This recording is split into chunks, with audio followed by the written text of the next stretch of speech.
Muy bien, nosotros estamos ya en el domingo 14 de nuestro estudio del Catecismo de Heidelberg, y hoy nos corresponde tratar acerca de las preguntas 35 y 36.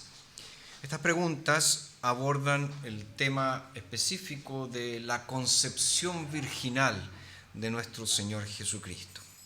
Así que vamos ahí a abrir nuestras Biblias en Lucas capítulo 1. Lucas 1, vamos a leer desde el versículo 26 en adelante. Lucas 1, verso 26 en adelante. Lucas 1, verso 26 dice: En el 6º mes, el ángel Gabriel fue enviado por Dios a una ciudad de Galilea llamada Nazaret, a una virgen desposada con un hombre llamado José, de la casa de David. El nombre de la virgen era María. Cuando entró a donde ella estaba, dijo: Te saludo, muy favorecida, el Señor está contigo. Pero ella se turbó por sus palabras y se preguntaba qué clase de salutación sería esta. Entonces el ángel le dijo: No temas, María, porque has hallado gracia ante Dios. He aquí concebirás en tu vientre y darás a luz un hijo, y llamarás su nombre Jesús. Este será grande y será llamado Hijo del Altísimo, y el Señor Dios le dará el trono de su padre David. Reinará sobre la casa de Jacob para siempre, y de su reino no habrá fin. Entonces María dijo al ángel: ¿Cómo será esto? Porque yo no conozco varón. Respondió el ángel y le dijo: El Espíritu Santo vendrá sobre ti, y el poder del Altísimo te cubrirá con su sombra, por lo cual también el santo ser que nacerá será llamado Hijo de Dios. Hasta allí nuestra lectura introductoria. Entonces, lección o domingo 14, preguntas 35 y 36. Leamos la primera pregunta, que nos dice: ¿qué significa? Y acuérdense que aquí lo que está haciendo el Catecismo de Heidelberg es explorar cada una de las sentencias del credo apostólico. Dice: ¿qué significa fue concebido por el Espíritu Santo y nacido de María Virgen? La respuesta es: significa que el Hijo eterno de Dios, quien es y permanece verdadero y eterno Dios, tomó para sí, mediante la obra del Espíritu Santo, de la carne y sangre de María la Virgen, una naturaleza verdaderamente humana, para así llegar a ser un verdadero descendiente de David, como sus hermanos y hermanas en todo sentido, a excepción del pecado. Y la pregunta 36 nos dice: ¿cómo te beneficia la santa concepción y el nacimiento de Cristo? Y la respuesta es: Él es nuestro mediador, y a los ojos de Dios cubre con su inocencia y perfecta santidad mi pecaminosidad en la cual fui concebido. Entonces, una vez más, vemos esta dinámica tan característica del Catecismo de Heidelberg, donde se nos presenta una doctrina e inmediatamente se hace una aplicación de esa doctrina. Que dice: ¿qué significa que Jesús fue concebido del Espíritu Santo y que nació de María Virgen? Y ahí da toda la explicación teológica, es decir, Jesús es Dios y Él permanece Dios porque Él es Dios verdadero. Y Él tomó, mediante la obra del Espíritu Santo, de la sustancia, de la carne y sangre de María, la naturaleza humana. Entonces está dando la explicación de lo que significó la encarnación. Pero después pregunta: ¿cómo te beneficia esto? ¿Qué sacas tú de esto? Y a Él dice: Él es nuestro mediador y ante los ojos de Dios cubre con su inocencia y perfecta santidad mi pecaminosidad en la cual fui concebido. Entonces, claramente nos está hablando de este milagro, de esta obra tremenda del Señor, que es la encarnación, pero también nos habla de los beneficios que nosotros desprendemos de ella para nuestra vida cristiana. Si nosotros pensamos en los relatos del nacimiento de Jesús, tal como encontramos, por ejemplo, en Mateo capítulo 1 o en Lucas capítulos 1 y 2, nos damos cuenta que ambos registros son inequívocos. ¿A qué me refiero? El nacimiento de Jesús no fue común. El nacimiento de Jesús no fue como fueron nuestros nacimientos. De hecho, él no era un niño común y su concepción no se produjo de una manera común. Su madre, tal como nos dice el texto que acabamos de leer en Lucas, su madre María, ella era virgen, es decir, no había tenido relaciones sexuales con ningún hombre. Y ella ya era virgen antes de la concepción, antes de concebir a Jesús. Y por el Espíritu Santo, el vientre de María se convirtió, por así decirlo, en la cuna, ¿verdad?, de la encarnación, que es lo que nos dice Lucas aquí en el verso 35, cuando dice: el Espíritu Santo vendrá sobre ti y el poder del Altísimo te cubrirá con su sombra, por lo cual también el santo ser que nacerá será llamado Hijo de Dios. Y en Mateo, capítulo 1, verso 20, leemos: mientras él pensaba en esto, es decir, José, he aquí un ángel del Señor se le apareció en sus sueños y le dijo: José, hijo de David, no temas recibir a María tu mujer, porque lo que ha sido engendrado en ella es del Espíritu Santo. Entonces, ciertamente el nacimiento, la concepción de Jesús no fue para nada común, fue una concepción extraordinaria, una concepción fuera de lo común. Ahora, no existe, o mejor dicho, no es secreto, ¿verdad?, que esta doctrina de la concepción virginal de Jesús ha sido grandemente ridiculizada como un cuento de hadas. ¿Cómo ustedes creen en esta tontera de que alguien puede nacer sin intervención de varón? Mucha gente fuera de la iglesia dice que esto es un mito, que esto es un cuento de hadas, que esto es una fantasía. Pero ojo, también hay gente o voces dentro de la iglesia que también afirman lo mismo. También dicen: no es tan así, fue un error en realidad, no fue un nacimiento así como se cree, de que Jesús fue concebido sobrenaturalmente mediante la acción del Espíritu Santo. ¿Y cuáles son los argumentos que se presentan para negar la concepción virginal? Bueno, primeramente, se argumenta que según Isaías capítulo 7, Isaías 7, que es esta profecía acerca de la Virgen que concebiría, dice en el verso 14: por tanto, el mismo Señor les dará la señal. He aquí que la Virgen concebirá y dará a luz un hijo y llamará su nombre Emmanuel. El término que aparece allí, que es traducido como virgen en esta versión, es el término hebreo alma. Alma, A-L-M-A-H, alma. Y este término no es el término técnico para referirse a una virgen. El término técnico en hebreo para referirse a una virgen es betula o bezula. Alma en realidad sería una doncella, es decir, una mujer joven. Por lo tanto, el argumento de algunos dicen: se equivocaron. Aquí en ninguna parte de la profecía de Isaías 7 está diciendo que iba a ser una virgen. Lo que está diciendo es que iba a ser una doncella, una mujer joven.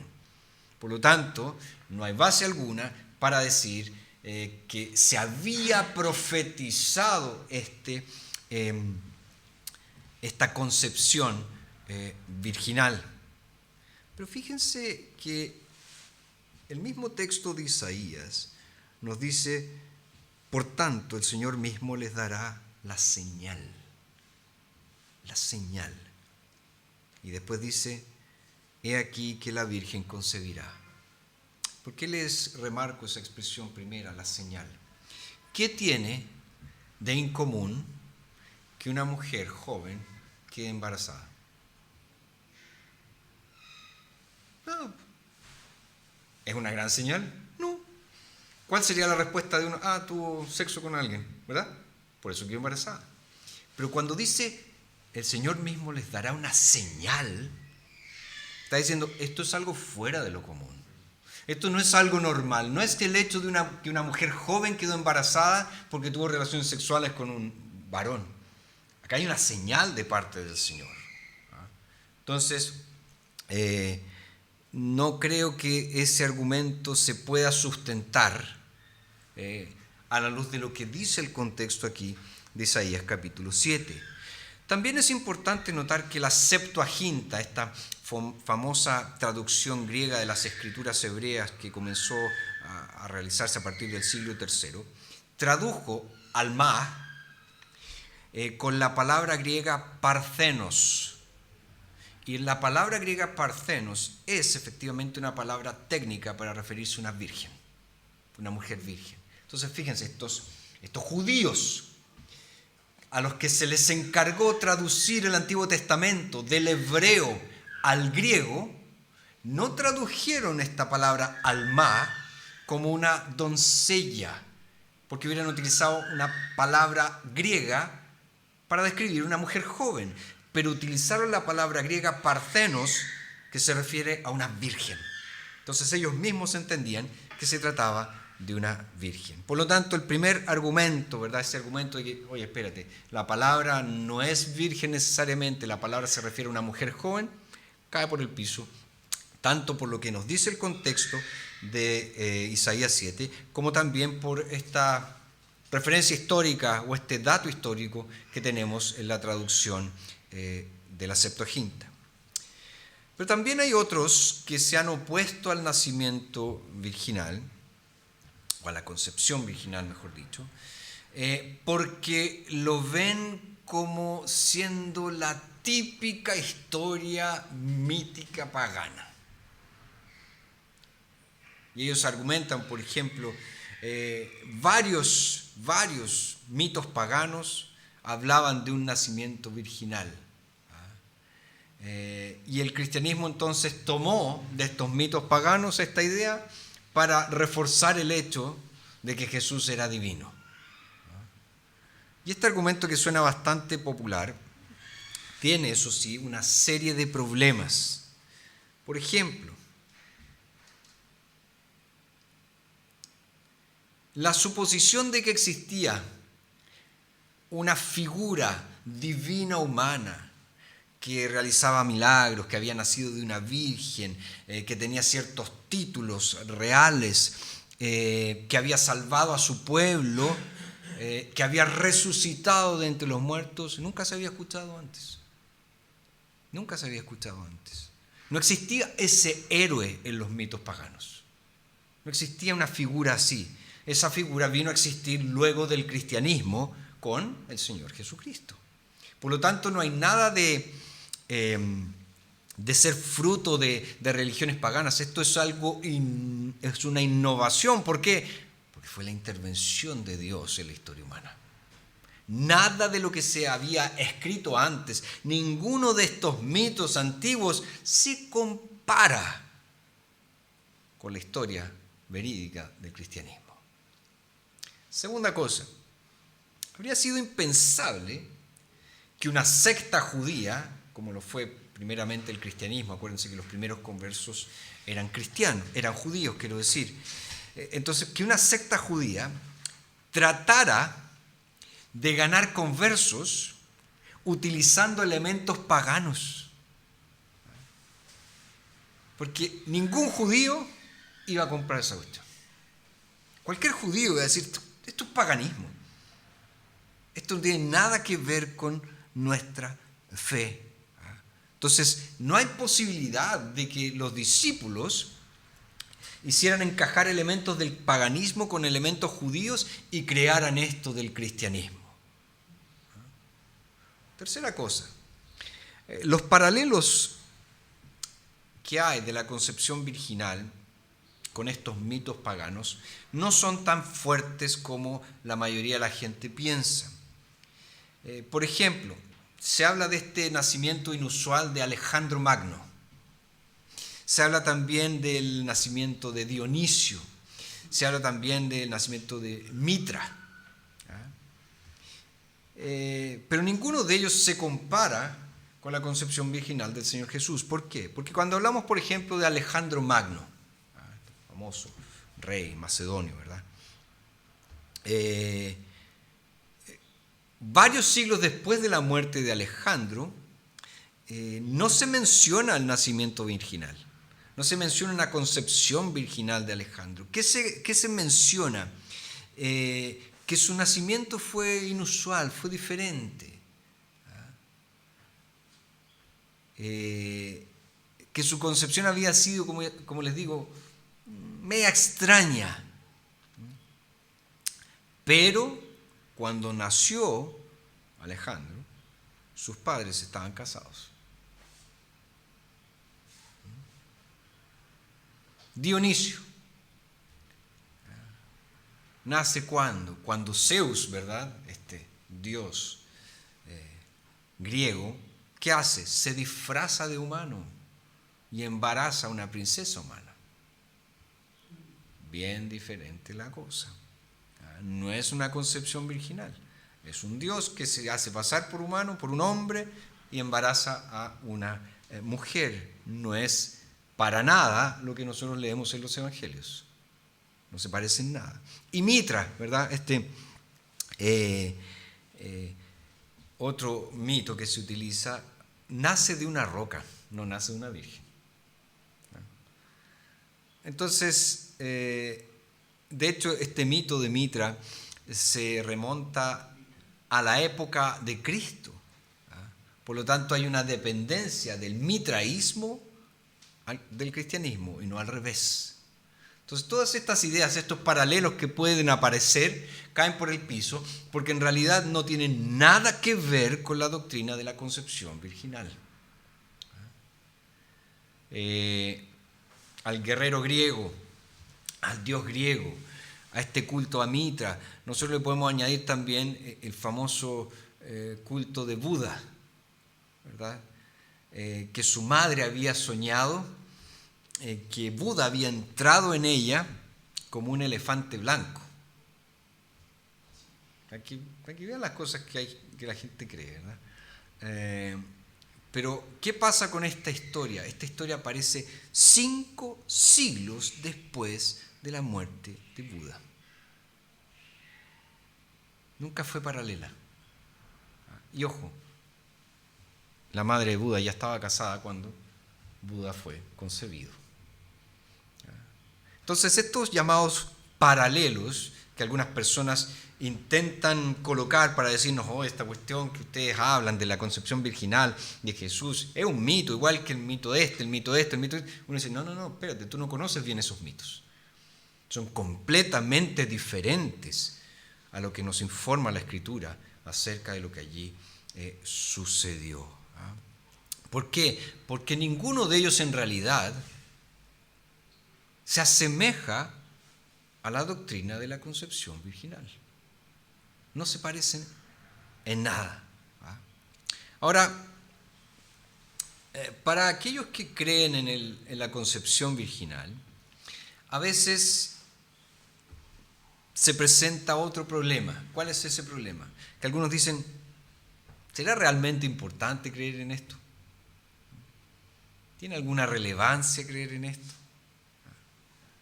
De hecho, en Estados Unidos existió un pastor, no vamos a decir el nombre, pero existió un pastor que él llegaba a este cuestionamiento. En el fondo, lo que él decía, no es tan esencial creer en la concepción virginal, no es tan importante, no es esencial para el cristianismo, no es esencial para el mensaje del Evangelio. De hecho, él tenía una frase así que decía, ¿qué hubiera pasado? Una pregunta, ¿qué hubiera pasado si en realidad Jesús hubiera tenido un padre terrenal llamado Larry?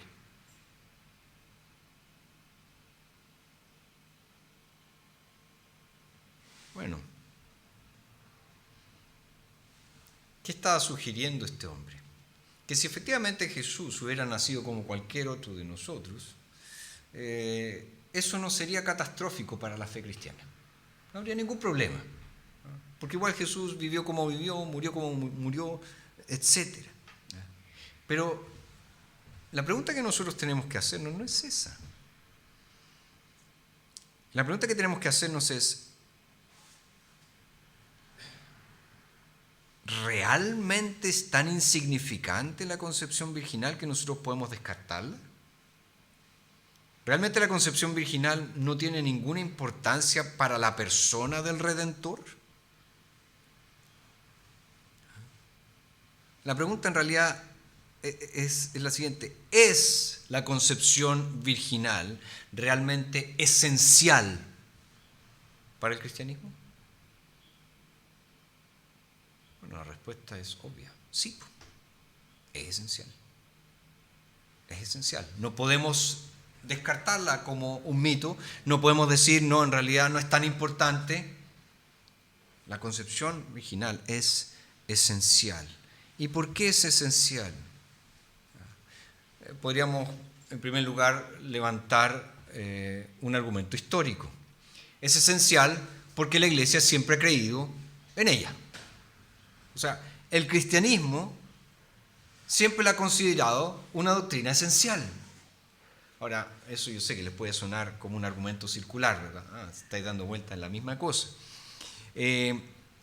Pero solo si no nos importa para nada la historia y solo si no nos importa para nada la catolicidad, es decir, la universalidad de la Iglesia, nosotros vamos a descartar esto. Así, no importa lo que la Iglesia haya creído durante un poco más de 2000 años, no importa. Nosotros sabemos que la Iglesia puede equivocarse y que de hecho la Iglesia se ha equivocado durante bastante tiempo. Es cosa de recordar la Reforma, cómo la doctrina de la justificación por la fe estaba tan distorsionada, estaba tan cubierta por este manto de sacramentalismo que existía en la Iglesia Católica Romana, que la Iglesia no estaba defendiendo la fe como debía haberlo hecho. Pero hubo personas que se dieron cuenta de eso. Y hasta el día de hoy no hay nadie que pertenezca realmente a la Iglesia del Señor que niegue la importancia de la concepción virginal. Todos los cristianos de todas las denominaciones, de todas las tendencias, han profesado esta creencia en la concepción. Es que llegó alguien ahí. Han profesado, como les digo, esta creencia en la concepción virginal. De hecho, un famoso teólogo presbiteriano, Gresham Machen, él concluyó que no puede haber duda de que al final del segundo siglo el nacimiento virginal, la concepción virginal de Cristo fue considerada como una parte absolutamente esencial de la fe cristiana por la Iglesia cristiana en todas partes del mundo conocido. Entonces, tendríamos que demorarnos un poquito más para descartar esta doctrina como si fuera en realidad un elemento de nuestra fe que podemos tomar o podemos dejar, que podemos creer o que no podemos creer, porque no sería esencial al cristianismo. La Iglesia siempre ha creído en ella. Segunda cosa, basta leer incluso de manera superficial el Nuevo Testamento, los Evangelios, para darnos cuenta que sus escritores claramente creían que María era virgen cuando Jesús fue concebido. Nosotros, cierto, no sabemos con precisión cómo este niño llegó a ser engendrado en el vientre de María. Lo único que sabemos es la información que nos dice Mateo y que nos dice Lucas. Fue concebido por obra del Espíritu Santo. Fue un milagro que el Espíritu Santo realizó. Y sabemos muy bien que María entendió la naturaleza milagrosa de su concepción. Ella dice aquí en Lucas 1:34, ¿cómo será esto? Porque yo no conozco varón. María era una mujer joven, pero sabía muy bien cómo nacían los niños. Sabía muy bien. Ella no decía, no mira esta cuestión de la cigüeña, va a venir un pajarito con una bolsita que viene a dejar a los niños. Ella sabía muy bien cómo va a suceder esto. El ángel le anuncia que va a quedar embarazada y ella dice, ¿pero cómo? Si yo nunca he estado con ningún hombre. Eso es imposible. Ella entendió la naturaleza milagrosa de lo que iba a suceder. Y los evangelios nos presentan esta concepción virginal como un relato, acuérdense lo que dice Lucas, ordenado de cómo las cosas realmente sucedieron. Lucas, él se propuso aquí en su evangelio, él lo dice. Me ha parecido bien también a mí, después de haberlo investigado todo con diligencia desde el comienzo, escribírtelas en orden, oh excelentísimo Teófilo. Está diciendo, investigué. ¿Y cómo? ¿Qué fue lo que concluí? Que esto sucedió así. Jesús fue concebido sobrenaturalmente por una acción del Espíritu Santo en el vientre de María. Entonces tenemos tanto lo que la Iglesia siempre ha creído, como en segundo lugar, el relato de los evangelios, que es bastante claro en decir que María era virgen cuando Jesús fue concebido. En tercer lugar, y aquí es donde nuestra argumentación entra en lo que nos dice el catecismo de Heidelberg, es que la concepción virginal demuestra que Jesús era verdaderamente humano, como también Él es verdaderamente divino. Entonces, nosotros no podemos descartar esta doctrina y decir, no, pero realmente es intrascendente cómo el Salvador entró al mundo, da lo mismo. No. Es fundamental para entender la verdadera identidad de Jesucristo. Si Jesús no hubiera nacido de un ser humano, no podríamos creer en su plena humanidad. Si Jesús hubiera aparecido así, de la nada, nosotros no podríamos creer que realmente es uno como nosotros. Ya, claro, se puede parecer, pero no nació como yo nací. No nació de una mujer como yo nací. Entonces, no podríamos creer en su plena humanidad. Pero ojo, si su nacimiento hubiese sido como fue, como ha sido cada uno del nacimiento de nosotros, es decir, a través de la unión de un hombre con una mujer, nosotros cuestionaríamos ¿qué cosa? Su plena divinidad, su absoluta divinidad. ¿Qué diríamos? ¿Cuál es la diferencia? Nació igual que yo. Nació de la unión de un hombre y una mujer. Punto. Entonces la concepción virginal es necesaria para asegurar tanto la naturaleza humana de Jesús como su naturaleza divina. Cuarto lugar, el nacimiento virginal es esencial porque significa, la concepción virginal, insisto, es esencial porque significa que Jesús no heredó la maldición de la corrupción que está aferrada a todos los descendientes de Adán. ¿Qué nos dice la Escritura? El autor de la carta a los Hebreos nos dice que Jesús fue hecho como uno de nosotros en todo excepto en el pecado.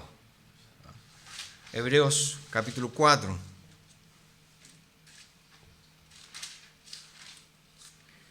Verso 15 dice, porque no tenemos un sumo sacerdote que no puede compadecerse de nuestras debilidades, pues Él fue tentado en todo igual que nosotros, pero dice, sin pecado.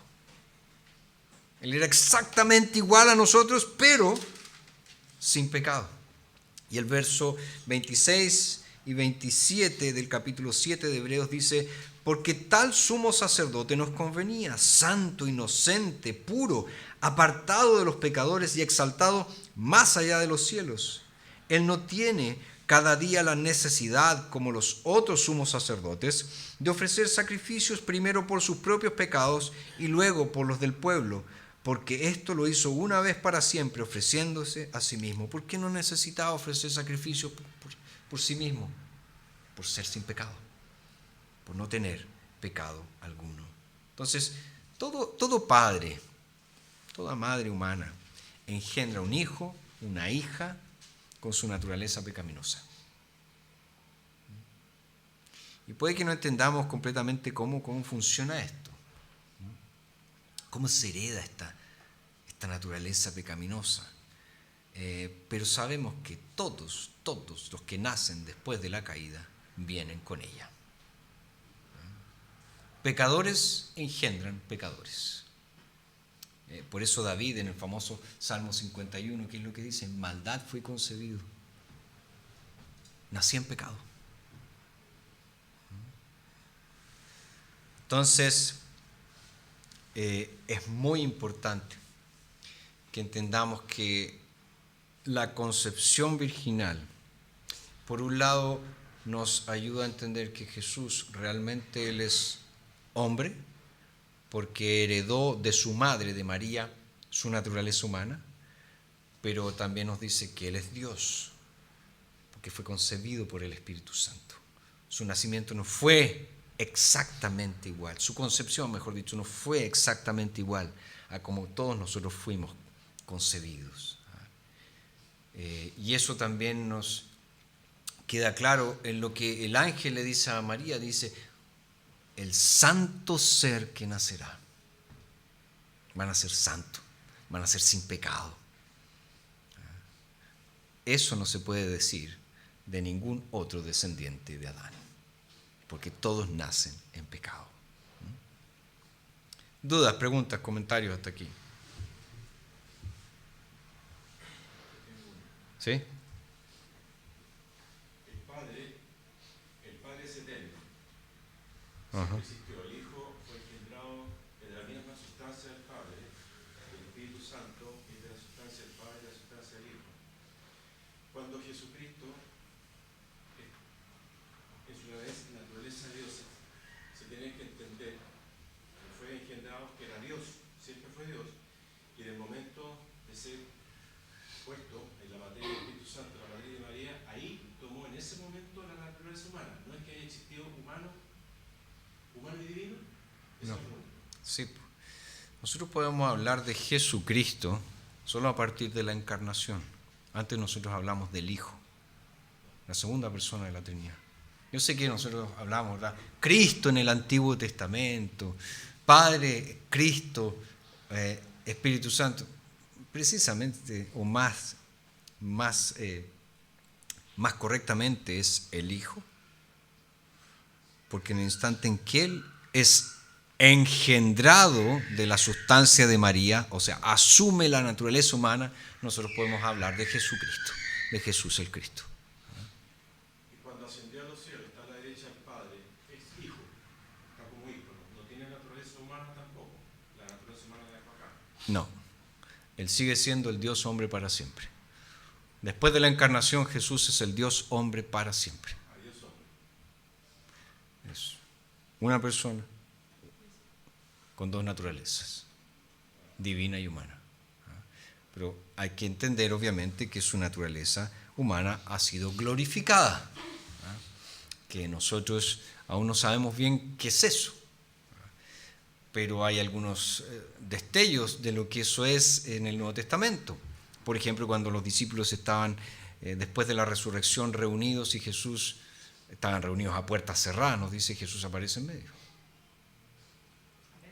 Aparece en medio de ellos.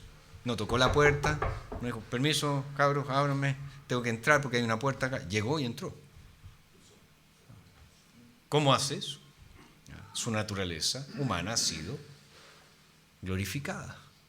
No está presa ¿cómo se llama? A los límites que nosotros estamos presos. Pero siempre, después de la encarnación, Él será el Dios hombre, para siempre. Para siempre. Ahora, claro, la Escritura nos dice que Él está sentado a la diestra de Dios Padre. ¿Dónde está eso? Está allí. ¿Pero dónde es? Como humano Él tiene que seguir comiendo. Puede ser. Pero Jesús mismo dice, no solo de pan vivirá el hombre, sino de toda palabra que sale de la boca de Dios. Entonces, en fin, hay cosas que aún nosotros no logramos captar, no logramos dimensionar, pero ciertamente Él es el Dios hombre para siempre. No se despojó nunca más de su naturaleza humana. Una vez que la asumió, es para siempre el Dios hombre. Pregunta, ¿su naturaleza humana también es omnipresente? No. Porque eso sería deificar la naturaleza humana, hacer de la naturaleza humana Dios. Y eso no es lo que sucede. Lo que nosotros vemos en la Escritura es que hay una unión de dos naturalezas. Pero esa unión, como dicen los antiguos credos, es sin confusión, sin mezcla. Es una unión. ¿Qué es lo que pasa? Que la naturaleza humana comunica sus atributos a la persona del Redentor, la naturaleza divina comunica sus atributos a la persona del Redentor, Jesucristo, pero es el Dios hombre. No es que la naturaleza humana se haya transformado en divina. No puede ser. ¿Alguien más? ¿Sí? Por eso Jesús dice a los apóstoles, les conviene que yo me vaya, Uh-huh. como porque lo que preguntaba Dunia es no más, perdón, no, como hombre no puede ser omnipresente. Uh-huh. Entonces él ya toma la forma espiritual, vuelve al origen. Eso. No. Cuando Jesús dice eso, ¿verdad? Está en todo el contexto de este discurso de despedida que nosotros encontramos en Juan 14 en adelante, Juan 14 al 17. Y obviamente Jesús les ha anunciado a los discípulos que Él va a morir, pero que Él va a volver. Y es obvio que todos ellos quedaron muy tristes, porque su maestro, su Señor, dice que va a morir. Pero Él dice que no los va a dejar solos, sino que va a enviar al Consolador para que esté con ellos para siempre. Y ahí habla del Espíritu de verdad, y habla que los va a guiar a toda la verdad, en fin. Y también les dice eso, les conviene que yo me vaya, porque si yo no me voy, el Consolador nunca vendría. Y en el fondo lo que está diciendo es, cierto, yo ahora estoy aquí, Jesús, y por ser el Dios hombre, yo estoy aquí, pero vendrá el Espíritu, que estará en todos lugares. Pero ahí pasa que también tenemos que tener mucho ojo, porque podemos caer también en el triteísmo, de encerrar a Jesús allá en los cielos, porque Él es el Dios hombre, pero Él es una de las personas de la Santísima Trinidad. Entonces, estas son cosas que nos pueden llevar a explotar la cabeza, a empezar a decir, ay, ¿cómo lo veo? ¿Cómo lo hago esto? Bueno, hay ciertos adagios, ¿verdad? Ciertas sentencias en teología que dice, por ejemplo, que las obras de la Trinidad no son divisibles. Es decir, Padre, Hijo, Espíritu Santo están involucrados. Están involucrados, obviamente, en la salvación, están involucrados en la creación, pero cada uno está involucrado a su manera.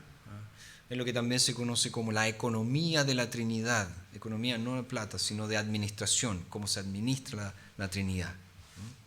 Entonces ahí es donde nosotros vemos que el Padre es quien decreta, el Hijo es quien muere, el Espíritu es quien aplica la redención. Pero están todos obrando por la redención del hombre, porque Dios es uno y sus obras son una. Nosotros vemos que hay ciertos énfasis en el aspecto de lo que le corresponde al Padre, al Hijo y al Espíritu Santo, pero Dios es uno. Entonces, donde está una persona, están todas las demás. Es lo que se conoce como pericoresis, una palabra griega que se busca para refinar, que viene del griego peri, que es alrededor, a través de, y de joreo, que significa habitar. Entonces, las personas de la Trinidad habitan una con la otra, moviéndose alrededor de la otra, están todas presentes donde están todos. Y es por eso que en Apocalipsis nosotros vemos la imagen de un trono. No vemos 3 tronos, es un trono. ¿Y quién está sentado en el trono? El Padre. ¿Quién más está sentado en el trono? El Hijo. ¿Quién más está sentado en el trono? El Espíritu Santo. Entonces, eso también tenemos que tenerlo presente. ¿Alguien más? Entonces, fíjense, si José hubiera sido el padre de Jesús, si María hubiese dormido con algún otro hombre, entonces Jesús no es sin mancha, Jesús no es inocente, Jesús no es perfectamente santo. Y como resultado, ¿qué es lo que sucedería? No tenemos mediador, no hay imputación de la justicia de Cristo, porque Él no tendría justicia que imputarnos. Entonces no habría salvación. Por lo tanto, ¿es importante la concepción virginal? Sí. Es más, es esencial para nuestra fe. ¿Alguna duda? ¿Los de la casa? ¿No? Ok, vamos a orar para concluir nuestra escuela dominical. Eterno Dios y Padre Celestial, ciertamente estos son profundidades maravillosas